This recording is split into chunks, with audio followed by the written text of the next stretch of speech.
Alhamdulillahilladzi hadana lihadza wa ma kunna linahtadiya laula an hadana Allah. Allahumma salli wa sallim ala Rasulillah Muhammad ibn Abdullah wa ala alihi wa sahbihi wa mawalah, amma ba'd. Adik-adikku, mari kita lanjutkan lagi kajian kitab Bulughul Maram, yang insya Allah pada kesempatan ini kita sampai ke hadis yang ke-636 atau hadis yang ke-16 dari bab zakat. Betul ya? 16 betul? Oke. Kita baca bersama. Wa an Abi Musa al-Ash'ari wa Mu'adzin radhiyallahu anhuma anna an-nabiyya sallallahu alaihi wasallam qala lahuma la ta'khudha fis sadaqati illa min hadhil asnafil arba'ati asy-sya'iri wal hintati waz zabibi wat tamri. Rawahu Tabrani wal Hakim. Dari sahabat Musa al-Ash'ari dan sahabat Mu'adz bin Jabal radhiyallahu taala anhuma, sesungguhnya Nabi Muhammad sallallahu alaihi wasallam bersabda kepada keduanya. Karena Nabi Muhammad sallallahu alaihi wasallam pernah mengutus Abu Musa al-Ash'ari dan sahabat Mu'adz bin Jabal. Mereka berdua diutus untuk apa? Satu, menjadi dai, menyebarkan agama Islam, plus menjadi pemungut zakat. Jadi tugasnya dua, menyebarkan ajaran agama Islam ke penduduk Yaman. Yang nomor dua adalah memungut zakat dari harta mereka.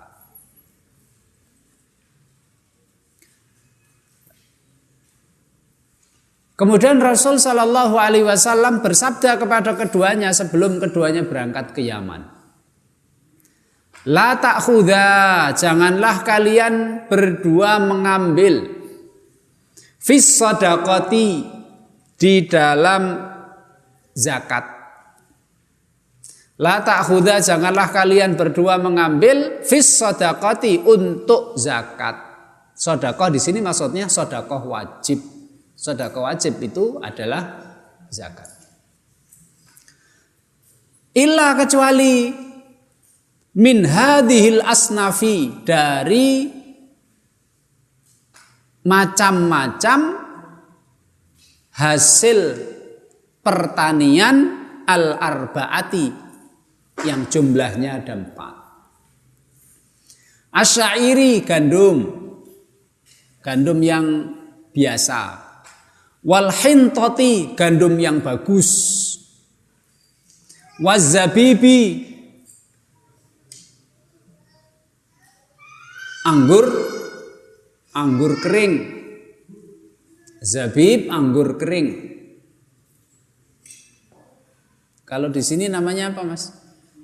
Kismis. Waz zabibi, dan kismis. Wat tamri, dan kurma.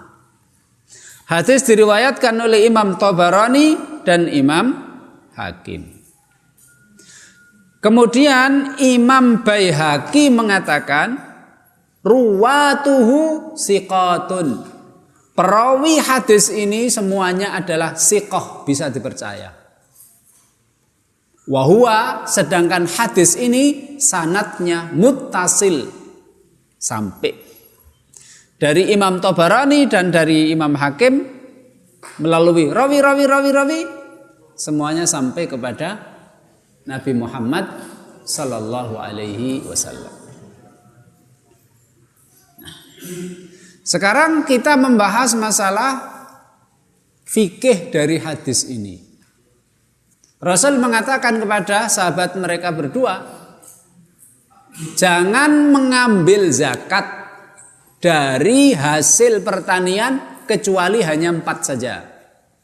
Gandum biasa, syair, gandum bagus namanya khintah, kismis, anggur kering, dan kurma. Nah, sekarang pertanyaannya, apakah zakat itu hanya diambil dari 4 jenis hasil pertanian ini saja? Atau diambil dari seluruh hasil pertanian? Seluruh. Apapun yang ditanam orang, maka hasilnya diambil zakat. Atau pilih-pilih. Atau pilih-pilih. Sekarang kita membahas masalah apa yang dipahami oleh Imam 4. Imam Abu Hanifah, Imam Malik, Imam Syafi'i, Imam Ahmad. Keempat-empatnya imam tersebut mengatakan bahwa Rasul Shallallahu Alaihi Wasallam tidak membolehkan memungut zakat dari seluruh hasil tanaman kecuali 4 saja. Itu mesti ada ilahnya. Ada ilahnya. Ilah itu apa? Ilah itu seperti sebab, Mas. Kenapa Rasul menyuruh hanya mengambil zakat dari 4 jenis hasil pertanian saja? Kenapa tidak bersabda Rasul kenapa Rasul tidak bersabda, ambillah zakat dari seluruh hasil tanaman? Ambillah zakat dari seluruh hasil pertanian. Kenapa Rasul enggak bersabda seperti itu? Kenapa Rasul hanya menyebutkan jangan kamu ngambil zakat dari hasil tanaman kecuali 4? Paham ya? Nah, gitu. Kalau hadis ini dipahami ya, secara tekstual, harfiah, apa adanya, atau secara dohirnya, Rasul kalau hanya menyuruh 4, ya sudah kita ambil zakat dari 4 jenis ini saja, yang lain tidak. Walah. Berarti nanti ada hasil tanaman-tanaman, hasil pertanian yang melimpah-limpah, kemudian kita tidak ngambil zakat dari hasil pertanian tersebut. Sayang banget. Paham enggak, Mas? Rasul kan menyuruh mengambil zakat dari syair, khintah, zabib, dan tamr. Kalau gitu orang Indonesia nggak usah bayar zakat dong, enak. Karena khintah, syair nggak ada di Indonesia, zabib nggak ada di Indonesia, apalagi kurma nggak ada di Indonesia. Wah, kalau begitu orang Arab bilang, enak Indonesia dong, nggak perlu zakat. Padahal orang Indonesia itu nanamnya apa, Mas? Padi, jagung, telo, keledai. Kedelai, kedelai, sagu. Sagu itu bisa makanan pokok enggak? Bisa ya? Dibuat tepung. Terus nanti tepungnya bisa dimakan. Dibuat makanan namanya papeda. Papeda itu kalau makannya cepat papeda, Mas. Ujungnya dimasukkan mulut kemudian disedot, langsung masuk mulut semua. Ya. Oleh karena itu Imam 4 mengatakan, Mas, kalau begitu ini harus dicari ilahnya. Kenapa sih Rasul itu menyuruh mengeluarkan zakat dari 4 saja, padahal banyak hasil pertanian yang selain 4 itu yang melimpah-limpah. Kalau nggak ada zakatnya enak banget petaninya.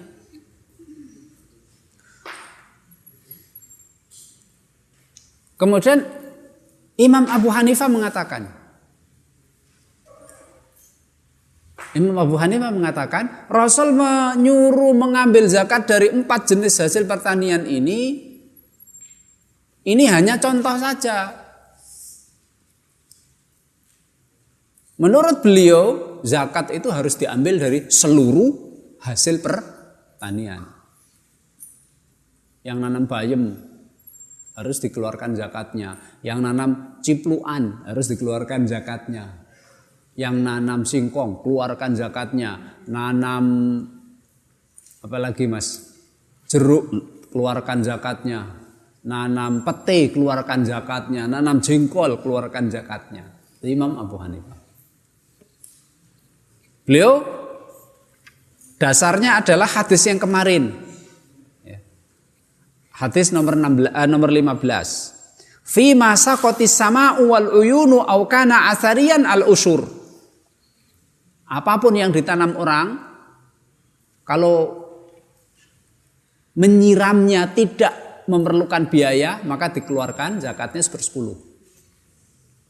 Kalau yang nyiramnya pakai biaya, zakatnya berapa? 20. Beliau pakai hadis itu, kemudian kalau begitu apa saja yang disiram, berarti apa saja tanaman yang nyiramnya tidak menggunakan biaya, zakatnya 1/10. Kalau nyiramnya menggunakan biaya, zakatnya 20. Ini Imam Abu Hanifah. Banyak kalau nanam bayam, singkong, kedelai, cipluan, pete, jengkol, dikeluarkan zakatnya. Nanam kecambah, toge, keluarkan zakatnya. Tapi kan repot Mas ini. Repot. Hadis yang dijadikan dalil oleh Imam Abu Hanifah itu hadisnya umum. Kalau hadis umum harus dikhususkan dengan hadis yang khusus. Hadis yang khusus mana? Hadis ini. Janganlah kalian mengambil zakat kecuali dari 4. Syair, hintah, zabib dan tamr. Berarti pendapatnya Imam Abu Hanifah kurang kuat. Yang kuat adalah pendapatnya Imam Malik, Imam Syafi'i dan Imam Ahmad yang mengatakan, kalau begitu kita ambil ilahnya. Kenapa sih Rasul menyuruh sahabat Abu Musa dan sahabat Mu'ad untuk mengeluarkan zakat dari 4 macam jenis tanaman hasil panen? Ini mesti ada ilahnya sebabnya. Kalau menurut Imam Malik, beliau mengatakan, kalau begitu berdasarkan pengamatan dari 4 hasil pertanian tersebut, syair, hintah, zabib dan tamr. Kalau begitu, seluruh hasil pertanian kok bisa disimpan dalam waktu lama, berarti dikeluarkan zakatnya. Pokoknya kalau hasil pertanian apapun kok bisa disimpan dalam waktu yang lama, harus dikeluarkan zakatnya. Itu Imam Malik. Kalau Imam Syafi'i, beliau berbeda. Beliau mengatakan, kalau begitu berdasarkan 4 hasil tanaman yang oleh Rasul harus dikeluarkan zakatnya, beliau menyimpulkan, kalau begitu seluruh hasil pertanian yang bisa dijadikan makanan pokok dan bisa disimpan dalam waktu lama, itulah yang dikeluarkan zakatnya. Seluruh hasil pertanian kok bisa dijadikan makanan pokok dan bisa disimpan dalam waktu lama, maka dikeluarkan zakatnya.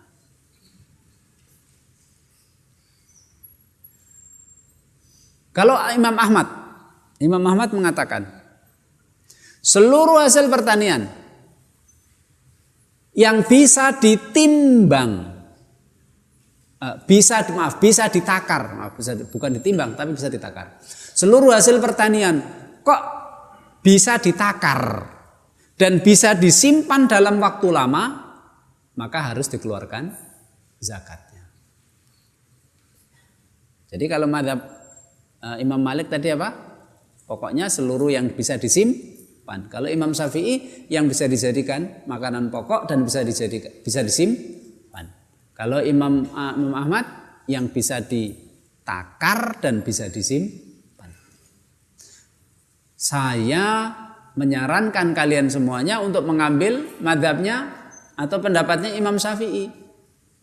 Jadi seluruh hasil pertanian yang bisa dijadikan makanan pokok dan bisa disimpan dalam waktu yang lama, maka wajib dikeluarkan zakatnya.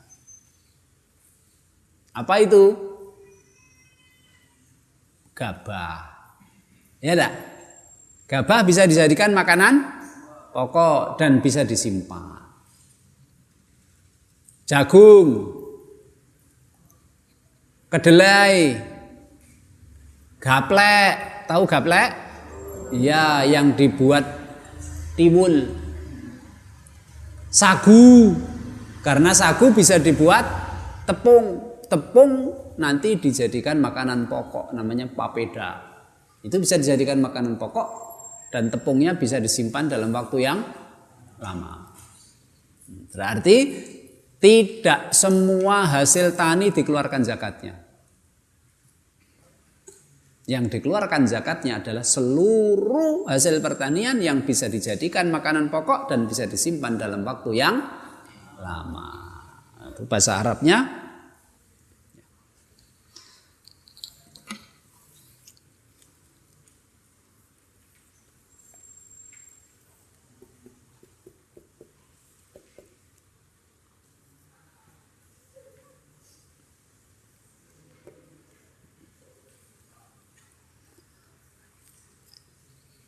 Al-iqtiyat, iqtiyat, waliddikhor. Iqtiyat itu bisa dijadikan makanan pokok, iddikhor itu bisa disimpan dalam waktu yang lama. Cipluan mas, bisa dikeluarkan zakatnya enggak? Enggak bisa. Kenapa cipluan enggak bisa tidak dikeluarkan zakatnya? Karena satu, enggak bisa disimpan dalam waktu lama, bosok. Yang kedua, kalau dijadikan makanan pokok, makan cipluan terus merencet, sakit perut, ya enggak? Jeruk mas, jeruk, dikeluarkan zakatnya enggak? Enggak, kenapa? Enggak bisa disimpan dalam waktu lama. Kalau disimpan dalam waktu lama, bosok. Kalau dijadikan makanan pokok, makan jeruk terus mencret. Dan darah rendah, pusing nanti.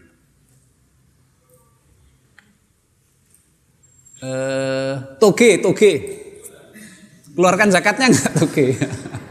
Tidak. Kenapa? Tidak bisa disimpan dalam waktu lama, enggak bisa. Mau simpan waktu lama bosok. Juga tidak bisa dijadikan makanan pokok. Kangkung enggak bisa disimpan dalam waktu lama. Bisa Ustadz dijemur atau dijadikan peyek kangkung. Oke. Tapi apa bisa dijadikan makanan pokok? Nggak bisa. Kalau makan kangkung terus nanti suaranya berubah jadi bek gitu. Ya. Karena orang itu makanan pokoknya bukan daun. Kalau daun itu bek itu. Paham ya Mas ya?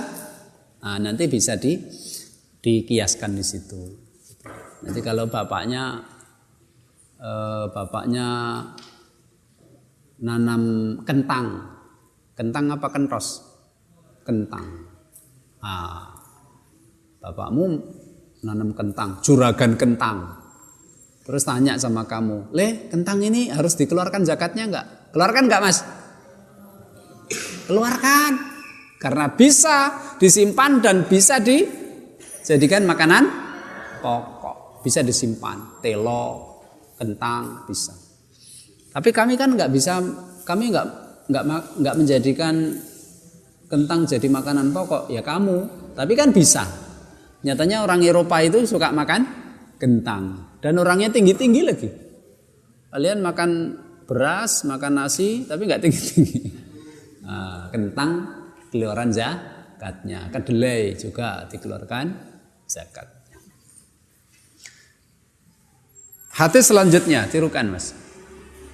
Walid Daruqutni an Mu'adzin radhiyallahu anhu qala fa'ammal kisa'u wal bittihu war rummanu wal qasabu faqad afa anhu Rasulullah sallallahu alaihi wasallam wa isnaduhu dhaifun. Nah, kemudian Imam Daruqutni meriwayatkan hadis dari sahabat Mu'adz bin Jabal radhiyallahu anhu. Sahabat Mu'adz berkata, fa'ammal kisa'u, maka adapun timun, wal bittihu, dan bitih apa? Bitih apa Mas? Bitih. Bitih kalau dibelah dalamnya merah, kulitnya hijau, semangka. Wal bittihu, dan semangka. War rummanu, dalam Al-Quran ada ya rumman ya. Apa rumman? Delima. Wal qasabu, dan qasab ini nanti kalau digiling jadikan tebu. Jadikan gula. Wal qasabu, dan tebu. Faqad afa anhu, maka dimaafkan. Artinya tidak disuruh untuk mengeluarkan zakatnya. Siapa yang tidak menyuruh mengeluarkan zakatnya? Rasulullah sallallahu alaihi wasallam. Rasul sallallahu alaihi wasallam. Wa isnaduhu dhaif, tapi sanad hadis ini dhaif. Kenapa dhaif? Karena di dalam sanad hadis ini itu ada seorang rawi namanya Muhammad bin Abdullah bin Azrami. Muhammad bin Abdullah bin Azrami, dia dhaif. Dia dhaif, hafalannya dhaif. Maka hadisnya jadi dhaif. Sekarang pertanyaannya, Imam Ibnu Hajar Al-Asqalani kenapa muat hadis yang dhaif ini? Beliau pintar juga, beliau itu pintar. Satu, dia dhaif. Hadisnya dhaif.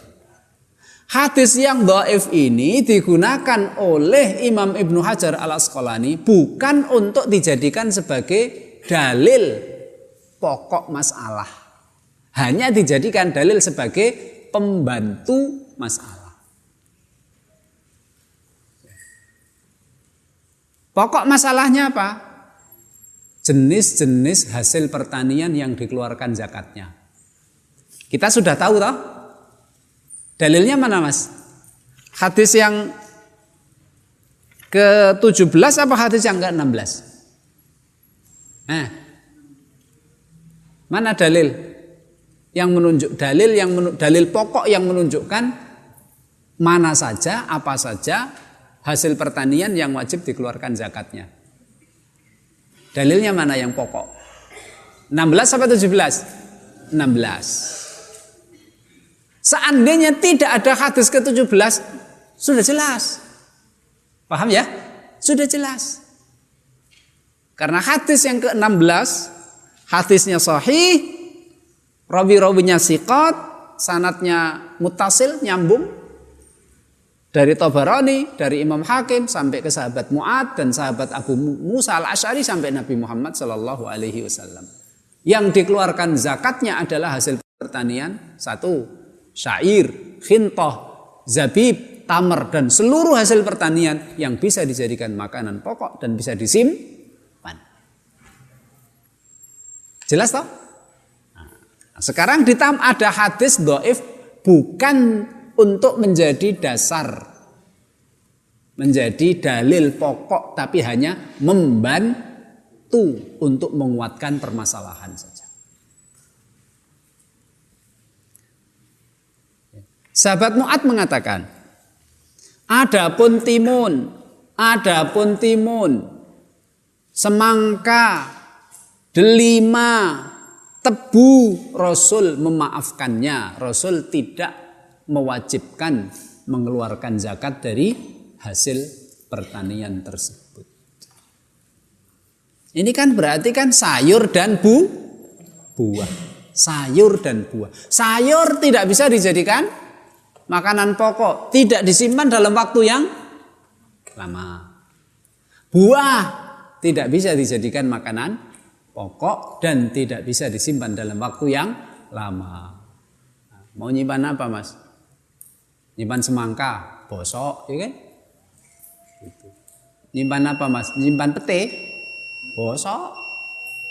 Nyimpan jengkol, bosok. Ya tahu. Nah. Oleh karena itu, sayur-sayuran tidak, buah-buahan tidak. Ada pertanyaan, Ustadz, zabib itu kan dari anggur, Ustadz. Anggur kan buah-buahan. Anggur itu termasuk buah apa sayur, Mas? Buah. Kurma. Kurma sayur apa buah? Buah. Ini Ustadz buah. Berarti Mas,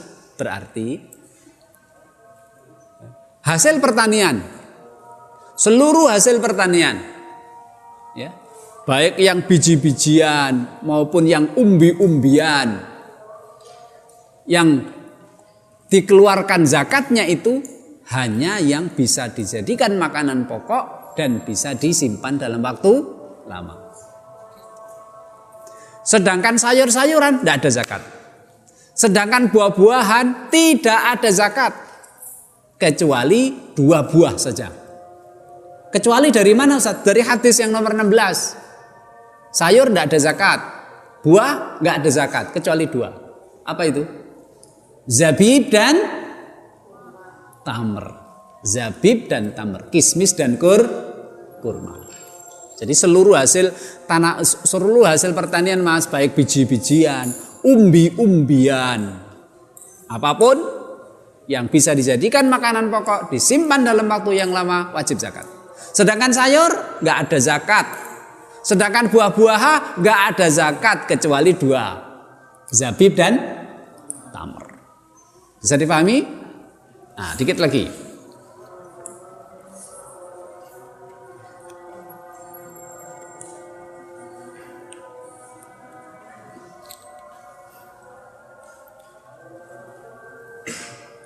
Wa an Sahli bin Abi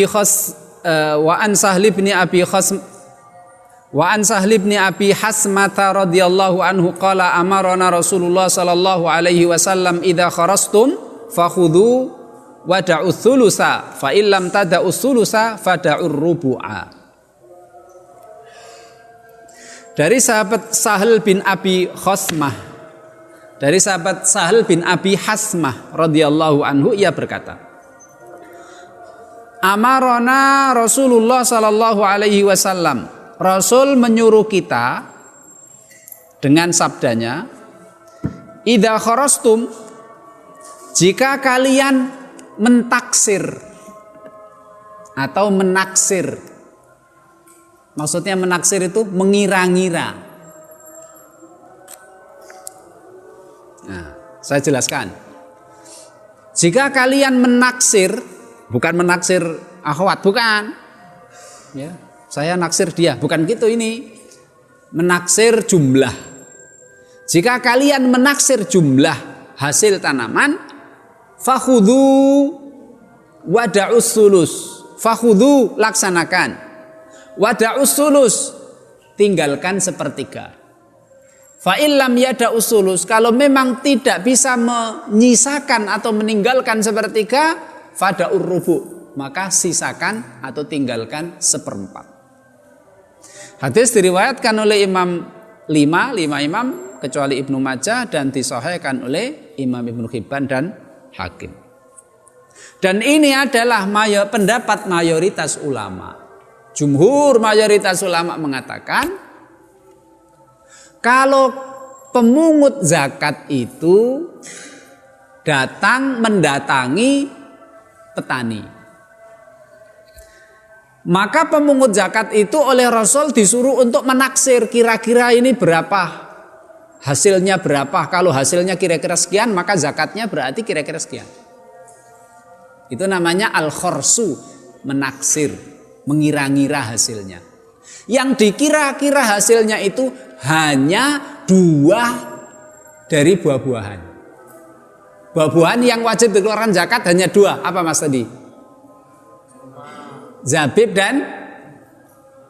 dan kurma. Zabib itu anggurnya sudah kering, ya toh? Nah, sudah dijemur, sudah kering. Kalau kurma itu kurma yang sudah mateng, yang warnanya hitam-hitam ke coklat-coklatan itu, yang bisa disimpan dalam waktu lama. Nah, zabib, kismis dan kurma ini Rasul menyuruh pemungut zakat untuk menaksir, mengira-ngirakan jumlah sebelum jadi zabib. Sebelum jadi zabib apa? Sebelum jadi zabib apa Mas? Anggur. Sebelum jadi kurma apa? Rutop. Rutop itu kurma yang sudah manis tapi ada sepet-sepetnya, rutop. Pernah lihat rutop yang warnanya ada yang kuning, ada yang merah? Rutop. Rutop itu kurma yang belum matang.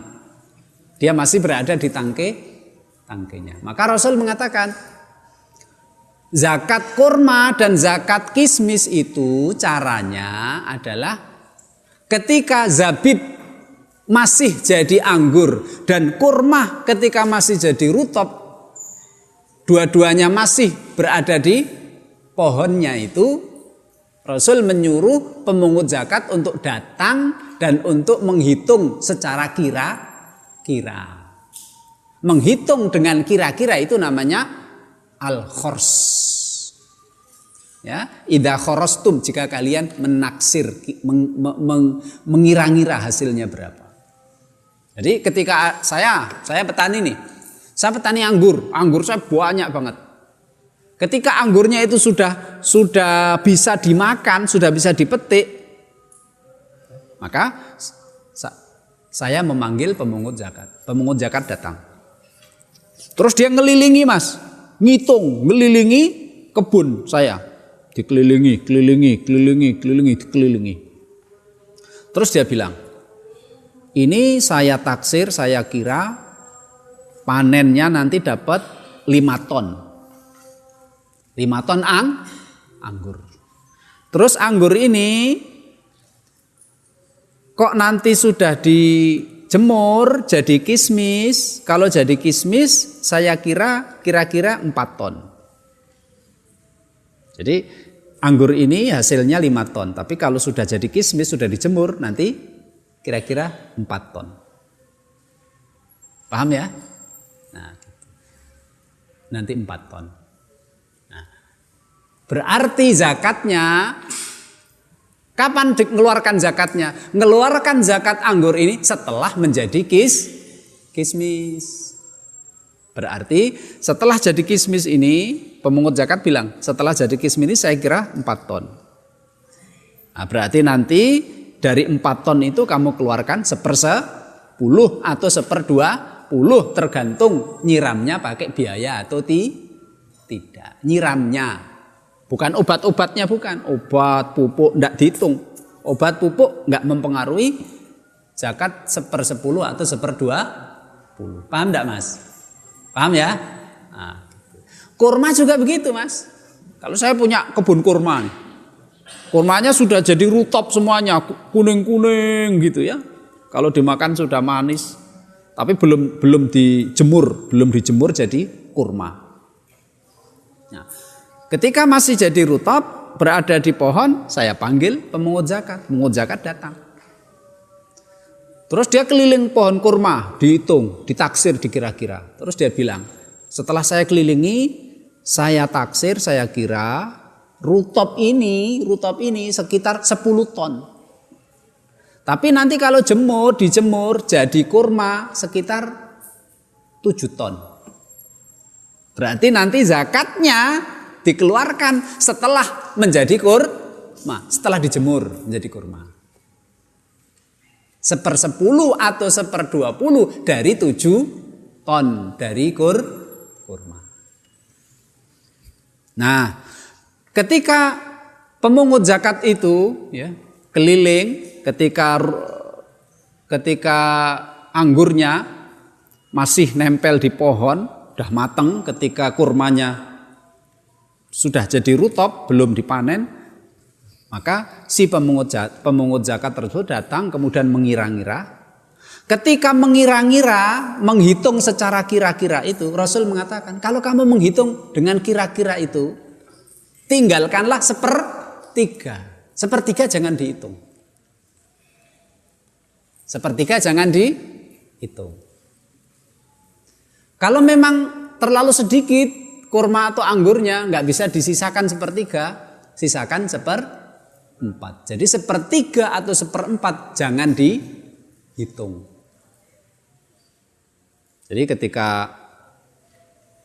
Jadi gini Mas, kembali kepada anggurnya ditaksir. Ternyata anggur ini ketika masih jadi anggur nempel di pohonnya ini sekitar 3 ton. Sekitar berapa? 3 ton. Kemudian si pemungut zakat bilang, nanti kalau kering menjadi 2,5 ton. Nah, contoh, sekali lagi saya ulangi. Ketika si pemungut zakat datang, kemudian dia menaksir, ini anggurnya saya taksir, ini anggur masih basah, masih nempel ini, saya taksir 1 kintal aja ya, gampangnya 1 ton. 1 kintal nggak ada zakat, 1 ton. Nah, ketika ditaksir 1 ton, berarti kemungkinan nanti zakatnya berapa Mas? Kalau nyiramnya nggak pakai biaya, 1/10, berarti 1 kintal. Berarti ini saya kira-kira hasil anggurnya ini kemungkinan 1 ton. Nah, berarti kemungkinan zakatnya berapa? 1 kintal. 1/10 1 kintal. Nah, ketika dihitung zakatnya 1 kintal, maka si pemungut zakat jangan menghitung 1 kintal zakatnya, tapi disisakan 1/3 atau 1/4. Berarti zakatnya bukan 1 kintal, tapi zakatnya berapa Mas? 70 kilo.